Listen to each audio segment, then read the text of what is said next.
You're listening to the AFTERBUZZ TV Network, now the largest new media platform on the web, and your #1 source for after-show entertainment.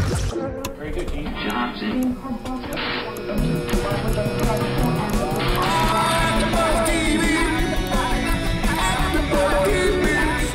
The AFTERBUZZ Studios in Los Angeles, California. Presented by Maria Menounos and streaming live thanks to Akamai Technologies. This is AFTERBUZZ TV's Intelligence After Show. We'll break down tonight's episode and get you all the latest news and gossip. And now, another post-game wrap-up show for your favorite TV show. It's AFTERBUZZ TV's Intelligence After Show. Oh, yeah. Yes. Cain is in the house. Cain! What up, boys and girls, ladies and gentlemen, children of the New World Order?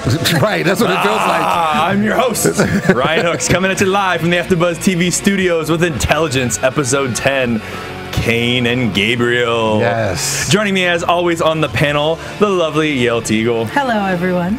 And always ever-talented, ever-bearded, Gonsalvez. What up, y'all? Dropping the fat, sick beats in the booth, Martin. Yeah. What's up, guys? What up, How's Martin? it going? It's still out. This is my first intelligence show. First intelligence show with Martin dropping beats in the booth. Let's do it. Coming Awesome. at us with the Cain theme song. Right. It felt like it was 300. Like, that's what I felt like we were about to do after show for. I just wanted to hear breathing, though. Cain always just says, Oh, yeah. because he doesn't talk. Right, exactly. The mask. Sucks on the straw. Done. Right.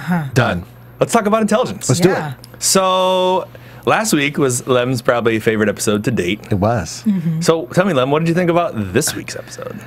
You know, this really came close. Like, I want to say this almost matches last week's episode, just because for different reasons. But you know, me, I'm the love man, and there was a lot of love going on. Not as much as last time, but one of my favorite characters, Lillian Strand, had a moment with her daughter where she cried and I wrote that down. She cried for the first time, and I cried with her in my heart. And she had those heart-to-heart moments with Riley, which was nice. During the episode. It was great. I love that because, again, you know, I really like to see her different and kind of a little exposed and a little vulnerable because she's, you know, she's so hard. But, I mean, that's what she does, and she's good at what she does, and she's a great character. But to see her kind of out of the, you know, even breaking protocol, you know, which Riley kind of got her to do and gave her the, you know, the go sign. But I loved it. I loved it. But did she really break protocol? Or she's just like, you just need to leave town. I can't Don't tell you question. anything. Yeah. Just do it. Well, she break her protocol. Let's put it that way. All right. We're going to get into that more in a little bit. But first are. off, I want to know what Yael had to think about all this. I was really excited about this episode because it took place in San Francisco. San Francisco. And now that you've seen it, how excited about this episode are you? I don't know if anyone is aware of this. People who live in San Francisco probably know this very well. The exterior shots when they showed you the bridge or SFO, yeah, those were San Francisco. Nothing else was San Francisco. Alamo Square, that was not Alamo Square. I don't know what that was.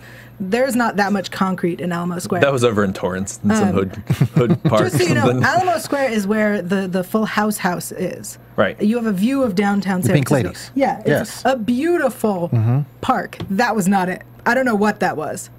I mean, how much of that show was actually filmed in San Francisco as well?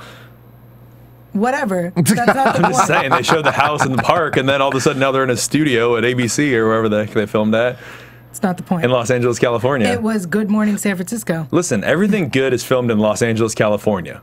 That's all I'm saying. A lot of shows are filmed Including the brand new Oxygen television show, Maria Menounos, Chasing Maria Menounos. Yes. I think Martin wants to tell us about it. What do you Yes, think? yes, I do. Done. Watch this little promo about our boss here chasing Maria Menounos. let's hear about Maria. Yeah, let's check it out Done. right now. Tuesdays on Oxygen. I'm Maria Menounos, and my life can get a little crazy. I host Extra. I'm an actor, producer, dancer, wrestler, and a lot of other things. I live with Kevin, my boyfriend of 15 years. Do you really love me? I would say that I'm in serious like. And my parents. Yep, I just said I live with my parents. You drive me crazy. You drive me crazy. My parents want us to get married. You both love each other. Get married. Kevin and I don't. I am going to get married when I want to get married. I think I want kids. Kevin definitely doesn't want them now. This is being pushed on to us. And of course, my parents wanted them yesterday. This year you gotta have it. And I have a house full of people counting on me financially. If I take my eye off the ball, everything can fall apart. It doesn't matter what anybody else thinks or wants us to do. It's what we want to do. Everyone thinks that they know what's best for me, but I'm really the only one. I have got to figure things out. Chasing Maria Menounos is so new. Every Tuesday at 10, 9 Central, starting March 18th, only on Oxygen. It seems like chaos in paradise. It is. It's a little bit chaotic over there in Maria's house, but it's awesome. It's always chaotic when Maria's around. So I feel like that's her life all the time. There it is. She's a busy girl. The drama with Kevin, I think it's going to be good stuff. Good stuff. I'm looking forward to it. That's the I'm word definitely looking forward to it. We'll see what happens. Yes. Oxygen. Make sure Tune you watch in. it. Yes. Tuesday at 10. Chasing Maria Menounos. There you have it. All right. Let's talk some more about San Fran. Let's do it. Or lack thereof, and the trouble in San Fran. So our episode starts off with our exterminator buying some chemicals, some boron trifluoride and some methyl chloride and some other chemicals that I don't know what they are, what they do, or when what you saw that, did that kind of take you to a different show? When I saw that, I was reminiscent of Breaking Bad to me. Did you the chemicals? Did you feel that? Yeah, because I was like, oh, it's going to be a meth situation. Chloroform, because that's the last. Right. Chloroform. Right. Right. Just wanted to point that out. I sat there and I was like, oh man, like, I should write these chemicals down. I'm sure this is important. Yeah. And I was like, nah, Ryan's got it. I totally wrote them down. I rewound it twice, and I put on closed captions so that I would know what they were. Awesome. It's all good. So we get our exterminator buying chemicals. We don't know really much about him. Next thing we cut to, we meet Jano at Starbucks. Right. That's the thing to do in San Francisco, right? Go to Starbucks. I don't want to talk about it. No, we don't talk about it? No, he wasn't in San Francisco. It doesn't matter. He's in somewhere that needs to be relevant to right, he wasn't in San Francisco at that point. Yeah, correct. He wasn't in San Francisco. I think he was. No, he wasn't. He had to drive to San Francisco. Okay, fine. Well, anyway, his real name is Anton. Yes. As we learned. And Anton is getting threatened by the Chechens, and there's some organized crime unit, and he knows some things, and he has to go meet up with the exterminator, and then kills the exterminator. Finally, we're getting some more death on the show. Things we've been missing all our lives. Right. But we find out that they're making chemicals. They made the chemicals. They're mixing the chemicals together, and they're making some kind of chemical agent that they're going to unleash on San Francisco. We don't know yet who is behind it or why, but at this point, are you guys scared? At this point, I was busy focusing on the fact that they said that they entered San Francisco by going over the Golden Gate Bridge, and I was thinking geographically what that meant and how it was wrong. So at this point, I wasn't scared. I was angry. I feel like we're going to get that a lot this week. I apologize. Anger about the misuse of San Francisco. Yael will be angry. Don't mess with the Bay, basically, is what we're saying. That's all right. So I wasn't scared, is the point.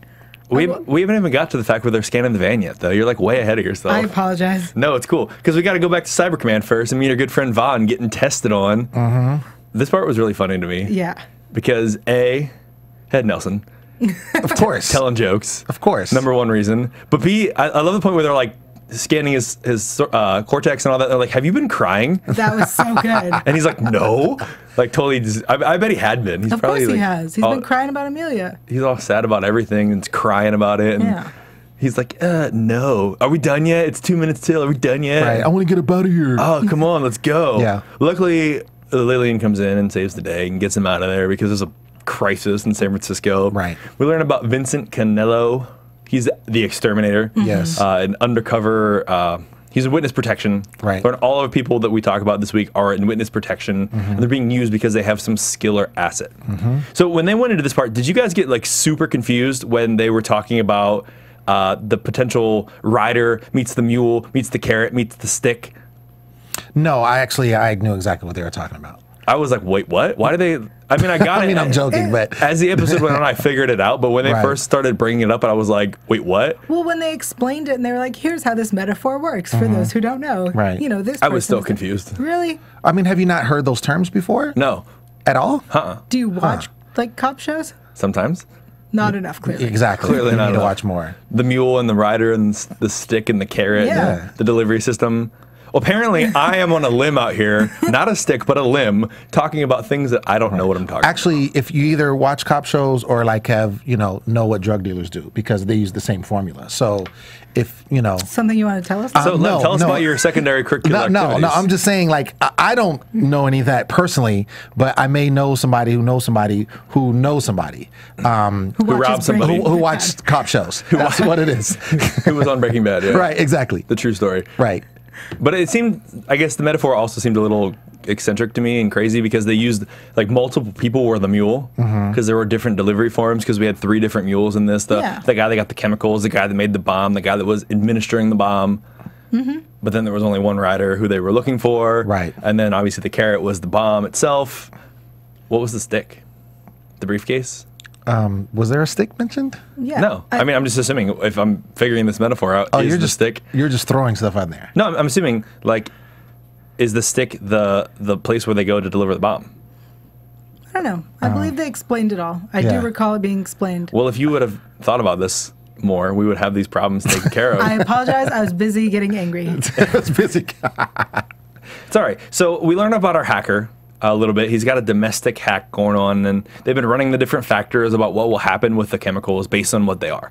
Putting these different things together and saying, okay, if these chemicals go off downtown, for example, what's the worst possible case scenario based on winds and what it could do if it goes off over here, less harm and damage. But they learned that the chemicals aren't actually going to kill people. They're going to paralyze people. Right.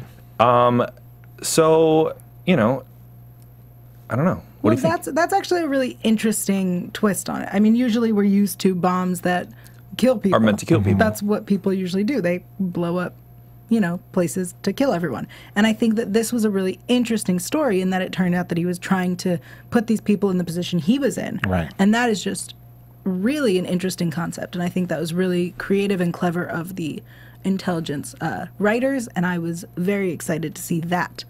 If only they had done their research on San Francisco. If only San Francisco. I'm sorry. Does anyone else feel like San Francisco was not represented well in this episode? I don't know. I feel like, no, I'm just joking. You explained it perfectly well. Okay. Well, we know that the Golden Gate Bridge cannot be accessed from the way that they came in. And we know that they were not in Alamo Park. Square. Alamo Square. Okay, fine. And we know that the daughter's apartment, just to jump ahead real quick, there's no way she could afford that single apartment by herself. She said her boyfriend moved out months ago. She could not still live there alone. But if her parents supported her, it's very possible. That's true. Especially if she had an estranged mother who they don't get along very well, but she feels bad because she's always working and never around and pays for it. Because obviously she just paints and she just turned 21. We've Clearly. established that. We've established this. Because she looks like she's 12, but she's drinking wine. Right. So she obviously is getting help from her parents. All right, I'll allow it. So we'll allow that. The daughter, the Rebecca, the painter, Right. who lives in San Francisco, whose father lives in Marin, not too far away, Right. which in is Marin. just across the bridge. It is. It's just north. In the safety zone from the bomb, apparently. It is. But it's cool because they take off. We find out that Anton has finished making his portion of the bomb, but he needs to deliver it. They get to San Francisco because they decide they have to go save the day, but they're worried about jeopardizing the mission by telling Rebecca, and Lillian's obviously going to say, I'm going to follow protocol, I'm going to do what's right. And she goes to visit her daughter, goes to talk to her and see what's going on. At the same time, Riley and Vaughn are trying to figure out where the bomb is, what's going on with that, and based on some of the things that Dr. C and Nelson have done, they figured out that these chemicals could only be put together in a certain compound. And they have to have a high ventilation system and a lot of heat to make the compound work. So they figured out there's about 14 places they could figure, and then they go and find it. When they find out where the stuff is being cooked, Vaughn uses his sweet technology, as he loves so much. Always. And finds out that the camera is still live. Gets a phone call from our good friend, later to be named Cain. Yes. But you know what's funny to me whenever Gabriel gets phone calls?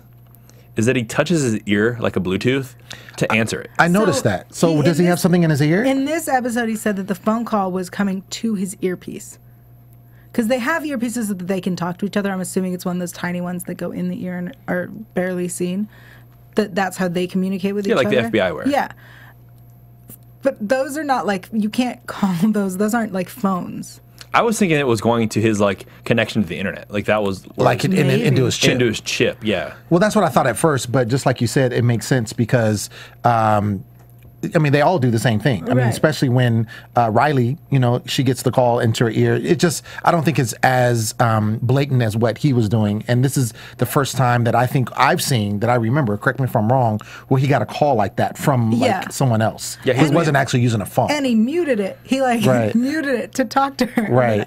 He's made up on calls before, but yeah, he muted it. Go on. No, that was it. It was just hilarious that he's treating his head an earpiece, if Right. there is one even, like a real phone. Now, have you guys ever wore earpieces before, like the small ones like that? No. Because I could justify seeing if they like put their finger on their ear and held it there.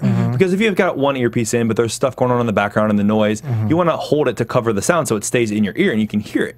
But like just touching it to answer it just seemed a little bit crazy to me. Let's keep it real though. This guy has a chip in his brain. So listen, I'm more worried about the fact that he's touching his ear weirdly, let alone the fact that he could be touching his chin and answer the phone. He has a chip in his brain. Hello? What I'm saying Hello? Is anyone there? it doesn't matter where it is. It's going to happen because this is what intelligence. For those of you listening on audio, Yael is touching her nose to answer it. Sorry.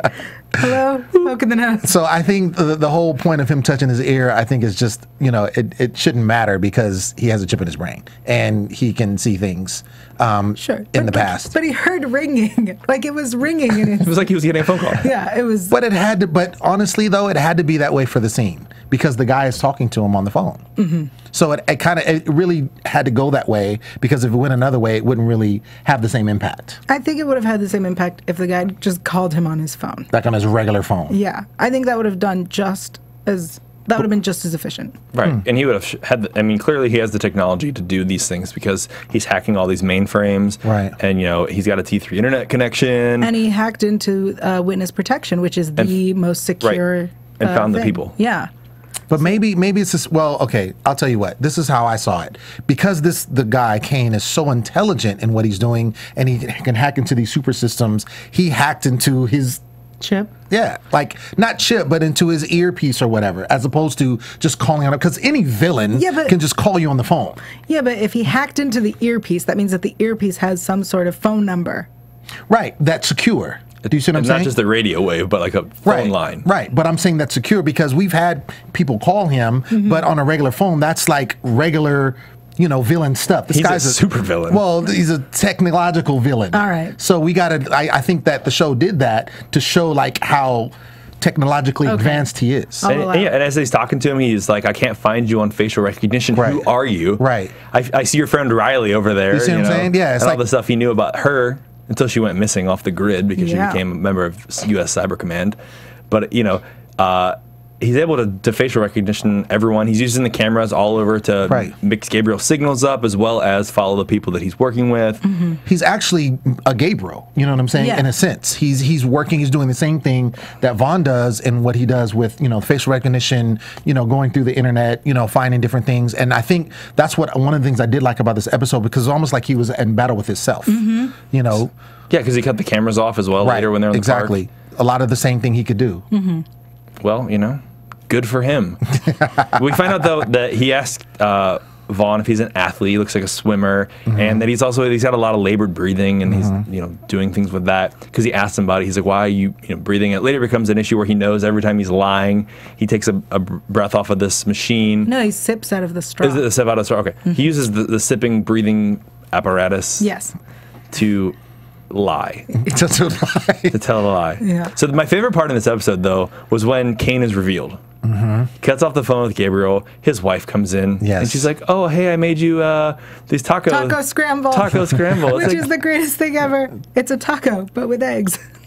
So great. I mean, it just seemed like I was like, "Oh, this is so like normal every day." Right. Yeah. I'm a quadriplegic and I'm hacking people on the internet and killing people, but my wife made me taco scramble. Right. And it was just good times. And then, Alan Ruck showed up because who doesn't love Ferris Bueller's Day Off? My favorite movie, or one of them, I should say. Yeah. Also really funny in Spin City. Yeah. So shout out to you, Alan. Yeah, I was glad to see him on there. That was a good look. He's been doing a lot of TV lately, good actually. look. And I love him as a villain.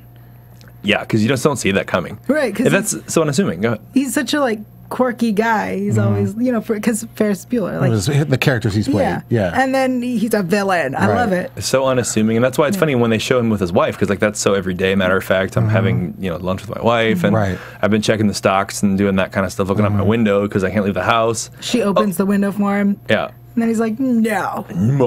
Shut the shades. So funny. We like it in the dark. Where's my cats? Yeah. But yeah, and it's just a cool moment, I thought, because it set him separately from everyone else. But that's cool though, whatever. So D&I Weatherly shows up, talking with Lillian a little bit, and basically wants her to leave because she's important to everyone and they need her to be home. They need her to be safe because if this goes wrong, then she could be in serious jeopardy. But she refuses to leave because she wants to look after her daughter, which is cool because we later get some really good moments, I think, with Lillian and her daughter, as you were saying, Lem, and also with Riley and Lillian. Because, you know, they have these little conversations where they're talking about, you know, Riley, we find out Riley killed somebody when she was 15. She said to her, I was 15 when I shot my mother's boyfriend. Yeah, right? Like, that's no big deal. Well, I mean, she said it was to protect her mother, but it took another 14 years to repair the damage. So either she's 29 years old or she and her mother have had a relationship of a year or two. But I'm just saying, she says this sentence as though So it's... matter of fact. Yeah, No, like, I caught that too. Yeah, I caught that and too. Lillian clearly knew about it because she Clearly. wasn't... Yeah, Right. So she was like, oh, that's a good point. Like, you were 15 when you shot your mother's boyfriend. Okay, we're But she's giving her. It's a good point because she's the perspective of the daughter, which Lillian needs. You know, she needs someone to say, "Hey, listen, I wish my mom would have been honest and told me these things and would have been there for me because you know I want that in my life, and I'm sure your daughter wants the same thing. Right. Whether or not you're giving it to her, it's up to you. You're the one that's choosing to not fix it. If you try to fix it, it's either going to get fixed or you can say you tried. Right. So it's definitely putting the weight on Lillian's shoulders. You know, giving the softer side, forcing her to do the things that she has thought about doing but is scared to do, facing these fears, which is funny to have the thought of Lillian having any kind of fears of anything, especially after the way she handles herself at Cyber Command, you know, in the previous weeks. Well, there was a couple of things I got from that. One, I see, you know, and it's been apparent, but I think more apparent in this episode that Riley really looks up to Lillian. Lillian's much like a mentor to her, maybe even like a mother figure, but just, you know, like when she was talking about Lillian's background to Vaughn and just like, yo, everybody knows. Dude, every female agent knows who Lillian Strand is. They all want to be her. Exactly. So, I mean, it was a good moment to kind of see the mentor and like the mentee giving the mentor some advice for one, and her like, oh yeah, exactly. So I thought that was good. And then also, it's again, going back to what I said earlier, seeing Lillian in a vulnerable state, you know, even when she wanted to go, and then, you know, the person, you know, that's over it was like, no, I don't think you should go. She's like, I'm going. Yeah. I'm going. So it's like she had that, not passive aggressive, but she was like, I'm exercising my right, but at the same time, even though it's not protocol, it's for my family. So I love that. Yeah, and Vaughn tells her, he's like, it's okay for you to tell her because it makes you human. It doesn't make you weak. Right. So for you to look after the interest of your family, which is a very Vaughn thing to do. Vaughn is always the one who's going against protocol, making the judgment call based on what's best for the people involved, not what's best for the Cyber Command. Exactly. And he's telling her to do the same because this is one of those situations where she should make a judgment call and tell your daughter, hey, you need to get out of town because this is a serious situation. You know, regardless of the fact there's other mothers and children involved, you need to make this call. Right. So it was a cool couple little moments there, I think, with that, and it really gave us some insight. It did. Yeah, it made Lillian a lot less, you know, we see her every week and she's so badass and she's so, as you put it, gangster. She's so, So gangster. She is. She's I love it. amazing. And this week we see that not only is she all of these things, but she is human and vulnerable sometimes and, you know, reacts emotionally, and it was great to see her really as a like complete character. Right. And then also that she's not perfect because as you saw the interaction with her daughter, there's been some issues where she hasn't been there for her, probably because of her job, same thing that she's had with her father. So, you know, and it ends up repeating itself. So she's not perfect. She doesn't have it all together. She doesn't have all the right answers. And you see her daughter kind of resenting her a little bit until we have, you know, the moment at the end, which the painting, and that was so lovely. What do you think happened with the relationship, with the parents, Lillian and her ex-husband? I think it was something along the lines of Lillian's like a workaholic and her dad is not a workaholic and is available and is around and whatever. And that's probably what it was, especially when Lillian tells her daughter, you need to leave. And her daughter's like, why? And she's like, because I said so. And she's like, well, I'm not an employee of yours. You can't come in here and order me around. I think it was just a workaholic-y thing. I don't think there's anything the more. ex-husband's like a very loving, like good fatherly type person? who's like around and makes Yeah. time and like, Well, I mean, goes to soccer games and I think it was definitely around more than she was. Right. Like when she was cooking, he said, "Well, how'd you learn that?" And it was she didn't say it, but He was it always was a good implied. cook. It was her father. So he obviously was there for her. Lillian was not, and I think I agree with you. The whole workaholic thing. I think she's just a very career-driven person, and she had put that first and put her daughter and probably family second, which is why the marriage didn't work. If they were married, didn't really say, but I'm assuming that they were, and then also that the daughter kind of just grew up without her mother around. Yeah. Really not long at all. I mean, we could assume that the father was more of like a stay-at-home Sure. / did something that didn't involve him he's a being out all the hipster time. artist. Right. It's San He does live Francisco. in Marin. Yeah. Right. Right? Exactly. And she's a painter. Right. Now, the reason I Exactly. ask is, though, in the scene, I don't know if you saw this, but I noticed it right away. When she was talking to her daughter, she was like, "How's your father?" And you could, like, the look on her face was like a very loving, very like, "I miss him. I'm unfortunate what happened. I still love him" kind of look to me. Not so much like a look of disdain, like, it ended badly. Right. More so that he left because he couldn't handle anymore all her working, so she kept working to fill that void. But then there's still a lot of love for that. Right. I think. No, I I agree. assumed it was also more of like she had to move for her work and their lives were in California. Because they live in Angel Falls, Virginia, I believe, is where San Angel's Fran- Bluff. Sure. Angel something. Right outside of DC. Sure. Right. In some fake made up city. It might not be fake, it might be real. You know what? If it's real, I think you should go onto the iTunes You should. Nice. and you should let us know. Is the city that U.S. Cyber Command is filmed in or supposedly is it real city in Virginia? Can we find out? You know how you can find out? Go to can you? iTunes. You can go to iTunes. You can go to iTunes? That was a question. I was looking for an answer. Oh. Ladies and gentlemen, it's that part of the show that you all know and love so much, where I like to talk about a little thing we like to call the iTunes. That was the smoothest transition you've ever done so far. Thank you. Yeah. The iTunes is a great place for technology. It's a great place to find podcasts from AfterBuzz TV. Yes. What? Like over 70 podcasts with a lot Over of the 70? I know we've got a new one for Resurrection and like Believe. You're Yes. probably going to see one too for Chasing Maria Menounos coming Yes. up. Yes. Yeah. Yes. All that's going to be available. I'm doing Hell's Kitchen tomorrow. Hell's brand Kitchen new, tomorrow, brand happening. new. It's all available. You can watch Lemon Eye on Black Sails. Yes. Yes. Finale this weekend. Yes. Stoked. All for free. We do this for free because we love doing this for free for you. And we love wearing beards and button-up shirts. Beers and button-up shirts. And hanging sometimes out with ties. Yael. Thank you. Always Yael. Don't forget Martin in the booth dropping the beats. Yeah. Boom. There's a clause I love. Thank you guys for tuning in. Go onto our podcast. Check it out. Leave us a rating. 5 stars is the best. Leave us some comments, questions, concerns. You can also hit us up on YouTube because I like to post on YouTube a lot. Yeah, you do. I don't post videos ever on YouTube, but I love to post comments. I'm that guy. I'm like a comment bomber. You're a comment So if you hog. leave a comment, there's a chance I'm going to comment back. No, there's a Yeah. 100% chance Yeah. he's going to comment back. 95, depending on how busy I am that week. Right. He'll But still respond. There's a good chance that within the week I'll get back to you. iTunes is where it's at. Hit us up.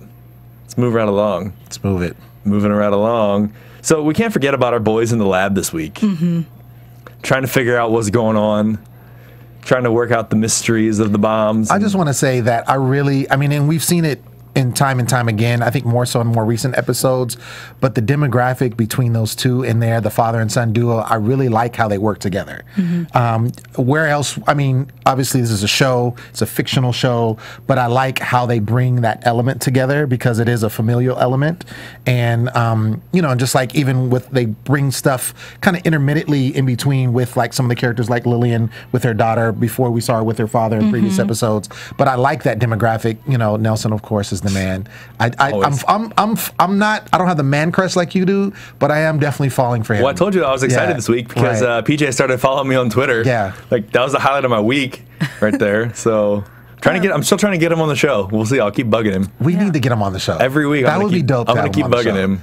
So Yeah. Well, your first step is there. I'm halfway there. I can You're private message him now. Oh shoot! That might be crossing the line. I don't want to get unfriended Right, too soon. right. Give it at least a week to settle in. Exactly. Anyway, it's regardless because they're in the lab. They're trying to Yes. figure out what's going on, and they thought about the steps that they need to deliver a nuclear attack or whatever they're trying to do here. And they said, you know what? They need a third person. We need to figure out who that third person is.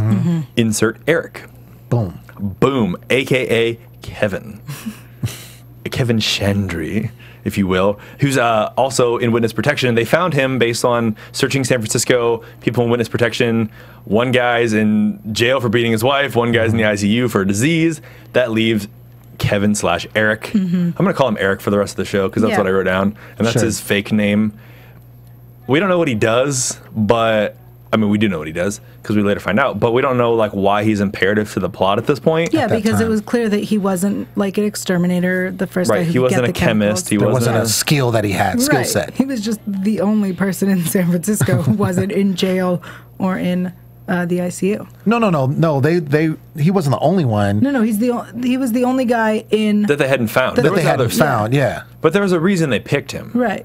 There's a very important reason that they picked him. Right. Which we're going to talk about in like 2 seconds. We're not there yet. I'm going to leave it on the edge. Oh, shoot. I'm going to dangle the carrot on my stick as I ride my mule to explosions. So this part was actually really cool to me, too. When they go over to Kevin's house, Eric's house, trying to figure out what happened because his wife was like, he's acting weird. He was paying some bills, and then he took off. And I'm all like, dude, it was his computer. It was his computer. I'm yelling at the TV. It's his computer. Look at his computer. Vaughn's like, screw that. Let's use the Xbox. And he does a cyber rendering based on the image of the Xbox, which is currently recording. It makes me like not want to have Xbox in my house or like any technology that Gabriel Vaughn has accessed because I'm afraid that the NSA is watching me now that I've been hanging out with Yael too long. Let me explain to you that they can use any camera that you have. So your computer has a camera, your phone has a camera. They can open that camera and look. I mean, apparently you can turn your phone off of silent in someone's pocket, so why can't you use the camera? No, I'm telling you they can. They've been able to do this for years. In fact, SVU and NCIS have both used this in previous episodes years ago. The Xbox? No, but anything with a camera. With a camera. And the Xbox has a camera. Right, if you have the attachment. Luckily, I don't have the attachment for the Xbox, so I'm safe. I do. I'm not safe. You're not safe. Well, stop hanging out with Yael because the NSA is monitoring her activities on a daily basis. But it was cool. I like the cyber rendering, and he reads the computer screen, and he finds out that they are trying to head to Alamo Park, which we've determined is not Alamo Park, so save it. It's Alamo Square. It's whatever. It's not. It's Alamo Park is what it said on the screen because I wrote it down, Alamo Park. All right. Well, there's Maybe that's why it was. Maybe that's why it looked different. Maybe there's an Alamo Square and an Alamo Park. There isn't. Maybe there is an Alamo Park and they made it up for the show. And that's why it didn't look like Alamo Square. Yeah. Moving on. Wah, wah, wah. And silence. That's the best thing you've said the whole episode. Moving on. Moving on. They end up at Alamo wherever. And the Alamo. The Alamo. They're at the basement of the Alamo. Right, exactly. Looking for Pee-wee's bike. Anyway, they're at the Alamo place. And we get our killers that are involved killers, neither of which are actually killers. They meet up. Anton meets up with Eric, and they're switching the package. They both have guns. They're both at a standoff. Anton's like, listen, you're going to get a phone call. I need you to give me the phone so I can talk to him because of my wife and kids. And it's all about everyone's wife and kids. He's playing on their emotions, which is a great villain move. Give him motivation. Now, I have a question. I know we touched on it a little bit earlier, but what is the real reason do you think that he used people in the witness protection? Like, do you think because he has something over them? Because these are people, obviously, that their identities had to be changed. They have a history. So do you think he used that to play against them? Yeah, for sure. I think he chose people that would be easily manipulated because they have so much that they're protecting. Gotcha. Okay. Yeah, they have a past. I mean, the very first guy, Vincent, he used to work for the mafia, and he, like, basically turned against them and ratted everyone out. So, like, it's not against the realm of possibility that these people are going to come back after him and threaten him with their family, so he's going to do whatever they want just so they'll leave him alone. Yeah. And, you know, and they were using all these threats of family and that kind of stuff to get them to do whatever they wanted. So that's why. Okay. I was just checking. Just checking. Good call. Okay. We're on the same page now. Okay. Perfect. Picking it up at the park. Both have guns. Get the phone call, but it's actually Anton who gets the phone call, and he says, listen, you need to get out of here because it's trouble of brewing. Using the video cameras in Alamo, wherever, quote unquote, park / square slash neither / LA basement. Alamo basement because they're on their way. Vaughn and Riley, they show up because they track the computer, running through the park. I was a little disappointed that Eric got away. Were you? Yeah, I was hoping they were going to catch him. Yeah. But then I was hoping it was going to be like that wasn't the actual bomb or like some kind of twist that was a little bit different than what it was. But I think it shows like they can't. I mean, you know, we've talked before about them just being able to do whatever they want, superhuman things. Superhuman powers or whatever. So I think it's good that somebody got away because it's like, okay, we're not perfect. Sure. Yeah, that's cool. And Riley saves Vaughn again. Of course. Because they get shot at and she tackles him. Like, get out of the way! Which is, it was a bad shot anyway. But, you know, and then I'm assuming that Anton got killed. Yeah. Because he got shot twice and... Right. Oh, no, he was dead. He was dead. Maybe. Done. He was dead. We'll just say that he was in a worse state for the wear. Well, I mean, Cain says it's a kill or be killed situation. Like, I've gotten you as far as I can. Kill or be killed. He was killed. And he's dead. Yeah. It's cool. So we're back at the fake cyber command in the airport hangar that isn't SFO. Nope. Some other random airport hangar. It's probably in Burbank. Oakland. It's Oakland Airport. It was not Oakland Airport. Oakland, Santa Monica Airport, maybe. Well, private jets go out of. It was Toronto. The Van whole thing Nuys. was shot in Toronto. Van Nuys. Yeah, it was the Van Nuys Airport. Is there an airport in Van Nuys? Yeah. Yes. Oh, then it was in the Van Nuys Airport. We have no idea. We're just making this up. Don't listen to anything that we say other than the show. That part's relevant and important. Right. And so, none of that was San Francisco. Cool. Moving right along. So we get this taped phone call again because they contact him and they're using the cameras against each other. We have Cain and Gabriel going one-on-one, if you will. It's a battle of wits. And they're recording this. They're playing this recording back over and over. You know, they figured out that he's using this drinking, breathing apparatus, suction tube thing, which is intake only. And they figured that he has probably some kind of disability. So that's how they start looking for him. And they also... So they basically are narrowing it down. Hey, there's this many people with these disabilities, and they also hear a foghorn.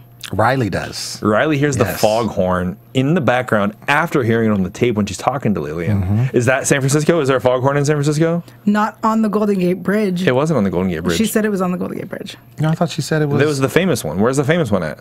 Near the Golden Gate Bridge. They can be heard in these 3 cities. There is no foghorn. And it's not cities, it's neighborhood city listed. Okay, fine. Whatever. 3 neighborhoods. Whatever. Moving on. I need your help in the San Francisco relative. I told you it's not there. Keep Okay. going. Well, there's a foghorn that they hear in the episode that is relevant to the episode because they figure that they can narrow down the search by people that live in these neighborhoods that can hear the foghorn, and also people that have permits for disabilities, and also that he has a T3 connection line because his internet is bomb. Because you can hack the government, you've got sweet internet. I wonder what provider he has. I mean, I'm just wondering if I can get that hookup in my house. I'm going to just make a safe assumption that if it's San Francisco, it's probably Comcast. Because I own San Francisco? Yeah. Pretty much. Comcast Stadium up there. Anyway, so there's only one person, Jonathan Cain. Dun, dun, dun. Dun, dun, dun. Like It's one person. There's only one option. So it clearly narrows down who they're looking for. So they show up at his house, and they bust in. His wife's like, what's the meaning of this? And they find out that it's too late because Eric is already on his way to a shareholders meeting for Jennings Pharmaceutical. Insert why he was picked, because he's a shareholder on the board at Jennings Pharmaceutical, a company that was research and development for this, what was the chemical cause of what he had? I wrote it down and then. Yeah, I can't even read it because I can't even, atraxia was the last part. Miners atraxia. Yeah, there you go. Caused his disabilities because of a chemical accident he had when he was in college. He was an athlete, he was a runner, and they're waiting for the bomb to go off. They find out that Eric has the case, and they get there. They're chasing him down, and there's only a minute 30 left in the bomb. Are you scared? I'm terrified. I'm terrified too. Dun, dun, dun. At this point, I loved that when everyone's running and they tackle Eric, and he's like, no, they're going to kill my family. He tells him, like, no, we got the guy. You're safe. And then Eric is like, oh, it's over there. Bomb's Like, over there, yeah. Go get it. Well, That never happens in shows. For whatever reason, they never, like, the Patsy never gets to tell them, like, oh. This is why I'm doing it. I'm just a Yeah. patsy. It's fine. Don't kill me. Yeah, I'm giving up. I just don't let my family die. It's never like that. And so I loved that. Oh, okay, you liked it. Okay, Yeah. I was going to say, Yeah, it well, was what, you anything. didn't like it? No, I loved it. I loved that they showed us him saying, I'm not a bad guy. And they're like, we know. Right. We're not here for you. We're here for the case. Yeah. Where's the case? Where's the case? There it is. And boys back at the lab, being boys, coming up with an extreme cold CO2 extreme heat explosion. Yeah. Right. Oh, yeah. And then the bomb, it's going to explode, by the way. Don't forget that part. Yeah. When you throw it in the furnace. I did like that part, though. But they're running, and Vaughn grabs A table. and protects Riley. I was so disappointed in her. Usually she is the one on him. But she was in front running fast. Right. Yeah, it's not like her to forget about him. Well, she didn't forget about She him. forgot about him. You think so? Yeah, she ran for her life and didn't care. Okay. I'm kidding. Oh, okay. I was about to say, I was No, like, she's why are you... dead serious. I'm dead serious. No, it was great. I loved it. And the scene, just seeing him protecting her under the table with That the fire, moment. that was beautiful. The flame. It I was- felt it like was. Lem. Yes. You felt the love? And that's fine because it was love. After the love, we shift to our final scene, which is unusual for us because we're used to seeing scenes that have a Riley Vaughn moment where they're talking about some things that happened or a little softer side. This week, we get a softer side of Lillian. Yeah. She's having dinner with her daughter, who learned how to cook, who drinks wine. You know, you get a couple glasses 21. of wine. She's 21. Right. She's legal to drink, sort of. Check her ID. And she shows her the painting that she made. And it was when she was a little girl, and they went to a lighthouse. They're holding hands. And there's a tear. And then she grabs her mom's hand. Aww. And then they're posing exactly like the picture. Aww. And then Lem got a smile on his face Yes. and wrote a poem about it. I did. He wrote a poem about it. I know. Yeah. So it was good. It was a new ending moment. So they're making some transitions. Again, they're adding more characters, or at least they're using the characters they've added more. They're shifting the focus. They're giving everyone a little bit of time. And they're also expanding the actor's abilities because they're showing more of Lillian's acting range, which, you know, she's a great actress. She got a ton of range. So it's good to see her besides being just a hard ass all the time. It was nice. Definitely. It was a good ending. I liked it. Yeah. It was a good episode. It was a great episode. It was. Cain and Gabriel, episode 10 of Intelligence, ladies and gentlemen. Yes. There you have it. So what we need to do at this point is do a little thing we like to call prediction. Oh, yeah. And now, your AfterBuzz TV predictions. So we got a couple things going on next week. Yeah, we do. We got Octavius Johnson. Yes. In the episode 11, the gray hat, who will be joining us on the panel to talk about episode 11. Yeah. We also have got a technological criminal genius, and he's looking kind of gangster.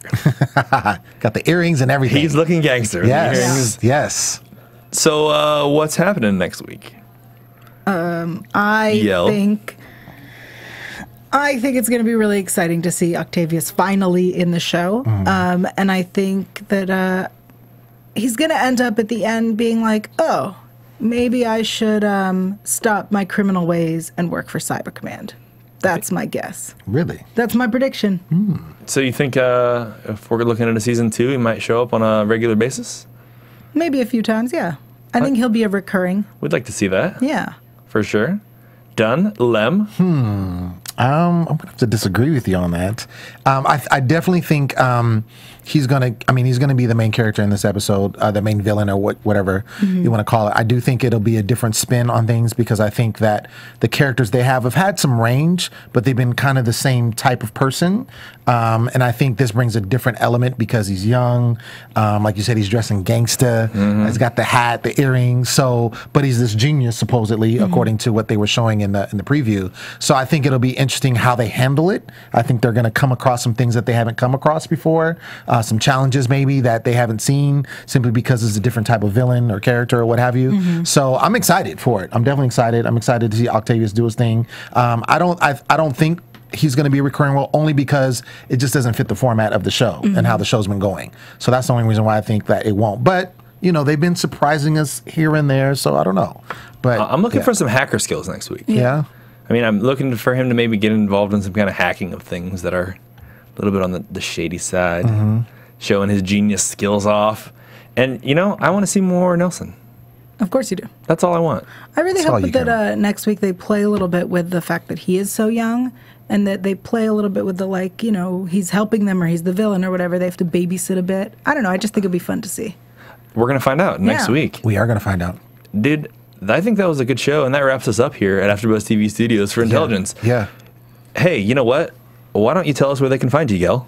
The people can find me online at yael.tv. That's YAEL.tv. And on Twitter, Instagram, and YouTube at Yael Tygiel. That's YAELTYGIEL. Lem, where can the people find you, sir? Well, when I'm not at home, you can find me on Instagram, Facebook, and Twitter, all at The Poet Saint all day because I write poems about AfterBuzz TV and about intelligence. And love. And love. Lillian Strand's tears. Yes. Hand-holding daughters on the beach. Right. Riley shooting her mom. Mom's boyfriend. Whatever. Somebody got shot by Riley again. And as always, you guys can find me at OrionHooks92 on the Facebook, on the Twitter, on the Instagram, on the Snapchat, and at AfterBuzz TV all the time. All the time. Thanks, guys, for tuning in. This is Intelligence, Episode 10, Cain and Abel. Ryan, Yael, Lem, Martin dropping the beats. Thank you so much for this.